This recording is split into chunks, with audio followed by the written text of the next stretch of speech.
Morning students. देखो science में मैंने आपको 5वें चैप्टर में आरएनएस अवधारणा, ब्रॉन्कियोलॉजी अवधारणा, यूवी समाचार अवधारणा सारी पढ़ा दी थी। अब अगला जो टॉपिक है आपका वो है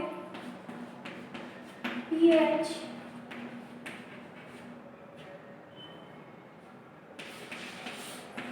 स्केल। अगला जो टॉपिक है वो है पीएच स्केल। देखो पीएच स्केल क्या होता है?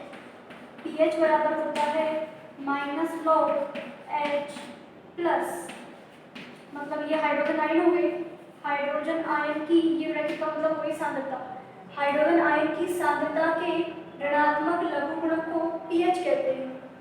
हाइड्रोजन आयन की सांद्रता के ऋणात्मक लघुगुणक को क्या कहते हैं? पीएच कहते हैं। याद रखना -log H प्लस, पीएच बराबर -log H प्लस। अब देखो पीएच के आधार पर अपन क्या करते हैं, इस पीएच के आधार पर अपन अम्ल और क्षार की जो अवधारणा होती है, यानी अम्ल और क्षार को अपन पहचान सकते हैं। तो कैसे पहचानेंगे?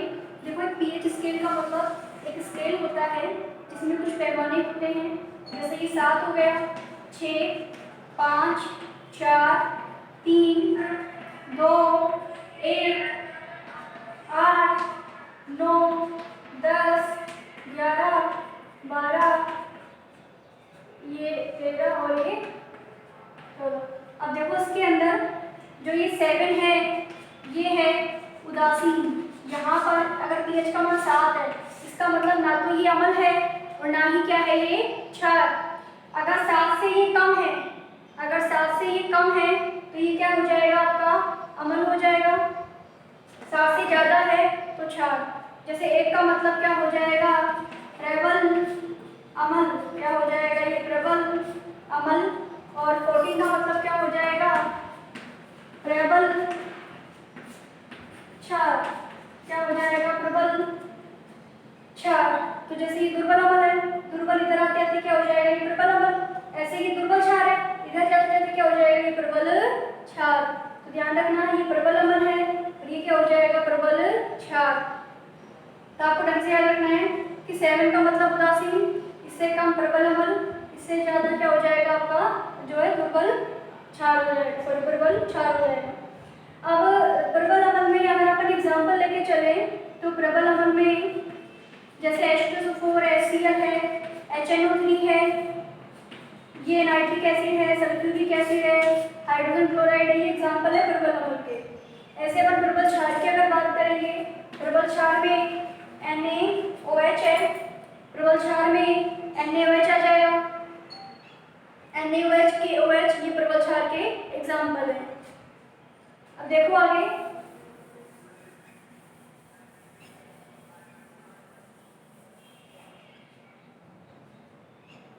पीएच का मान अगर 1 से 2 है तो इसमें NaOH KOH इनके हो जाएगा, सॉरी क्षार अम्ल है तो H2SO4 HCl इनके लिए मान हो जाएगा।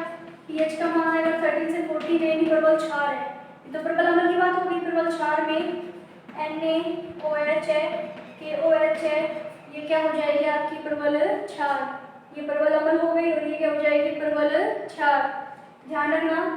अब देखो इसके आगे जो टॉपिक है वो है उपयोग। तो अम्ल और क्षार का उपयोग जैसे दैनिक जीवन में कहाँ कहाँ होता है?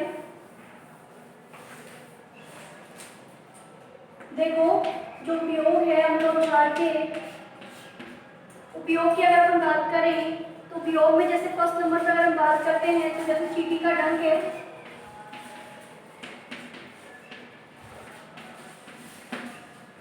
चींटी की डंक के अंदर या तो आपको मिलेगा फॉर्मिक अम्ल, फॉर्मिक अम्ल को अपन बोलते हैं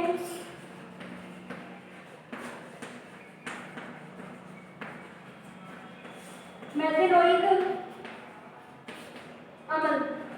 फॉर्मिक अम्ल या मेथेनोइक अम्ल को अपन क्या बोलते हैं? ये बोलते हैं HCOOH। ये या तो फॉर्मिक अम्ल है या फिर ये क्या है? आपका मेथेनोइक अम्ल। तो ये फॉर्मिक अम्ल या मेथेनोइक अम्ल क्या हो जाएगा? आपका HCOOH। फॉर्मिक अम्ल या फिर क्या हो जाएगा? मेथेनोइक अम्ल। जैसे लाल चींटी काटती है या जैसे भी लाल चींटी अगर चींटी है तो नॉर्मली काटती है तो जो हमें जलन का जो एहसास होता है वो फॉर्मिक अम्ल की वजह से होगा।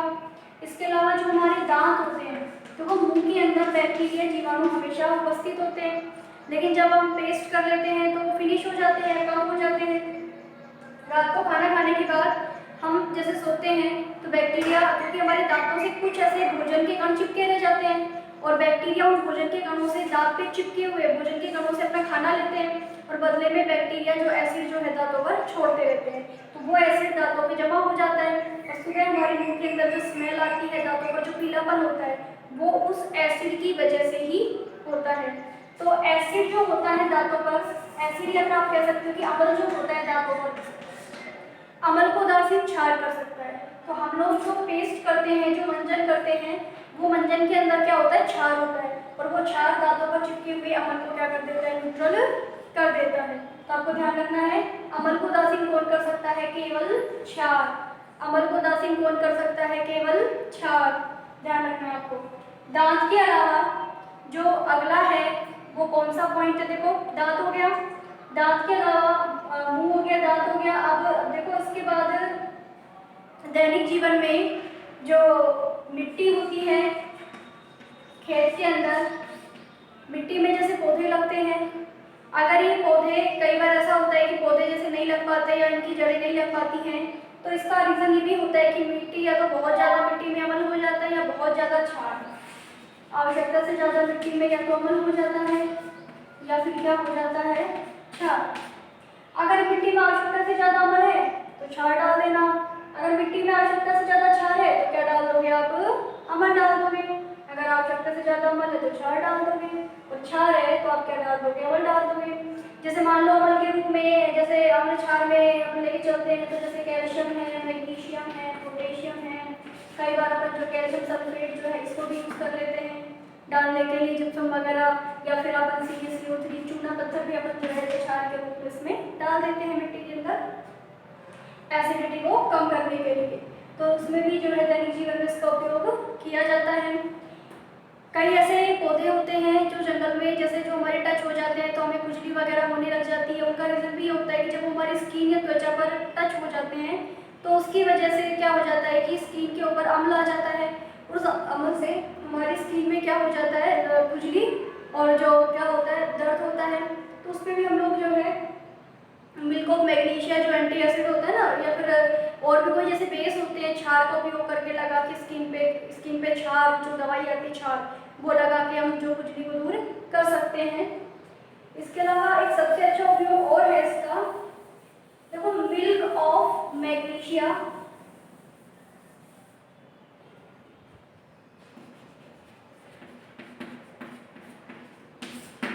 ये मिल्क ऑफ मैग्नीशिया है, MgOH का होल ट्वाइस है, मैग्नीशियम डाइहाइड्रोक्साइड, मिल्क ऑफ मैग्नीशिया।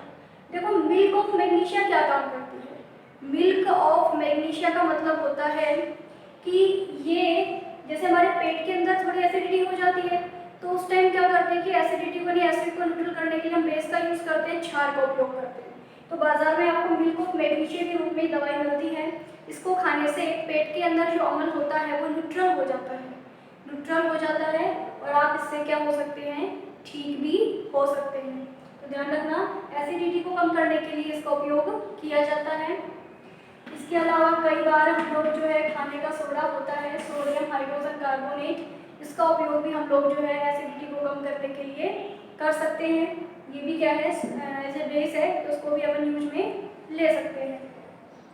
तो ये थे अम्ल और क्षार के दैनिक जीवन में उपयोग, जैसे चींटी के डंक में होता है, दैनिक जीवन मिट्टी के अंदर होता है, दांतों के अंदर होता है और मिल्क ऑफ मैग्नीशिया दवाई के रूप में होता है।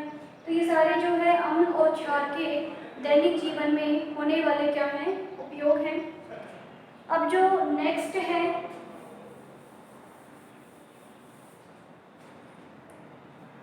देखो नेक्स्ट है कुछ फॉर्मूलाज मैं आपको बता रही हूँ, जनरल फॉर्मूलाज जो आपको ध्यान रखने हैं, सूत्र।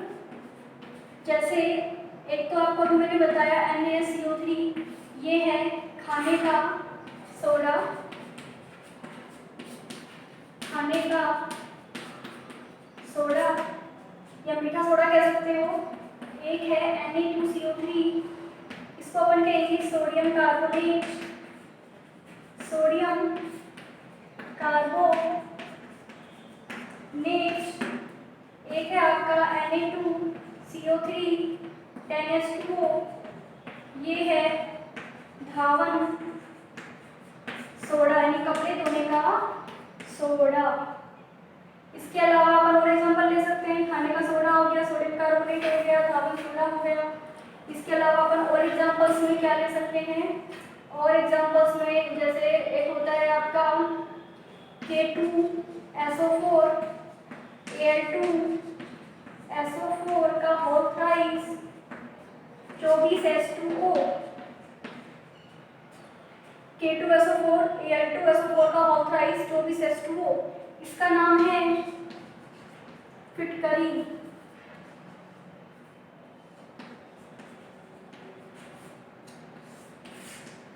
फिटकरी, ये फिटकरी है, इसको अपन पोटाशियम भी कह सकते हैं, फिटकरी। इसके अलावा अपन जो है ये कह सकते हैं CaSO4 कैल्शियम सल्फेट है, और इसका जो हाफ H2O है जिप्सम होता है। कैल्शियम सल्फेट का जो हाफ हाइड्रेट होता है, हाफ हाइड्रेट जिप्सम होता है, कैल्शियम सल्फेट का हाफ हाइड्रेट। तो देखो क्या हो जाएगा, sodium hydrogen carbonate, sodium carbonate है, ये धावन सोडा हो गया, ये फिटकरी हो गई, और ये क्या हो जाएगा, कैल्शियम सल्फेट का हाफ हाइड्रेट यानी CaSO4 × half H2O। Calcium sulphate का क्या हो जाएगा, ये आपका हाफ हाइड्रेट। तो ये कुछ नॉर्मल फॉर्मूले हैं जो आपको क्या करने हैं, ध्यान रखने हैं। आज के लिए इतना ही। कल हम इसमें इनकी जो विधि होगी, बनाने की विधि, उनके बारे में पढ़ेंगे। Thank you.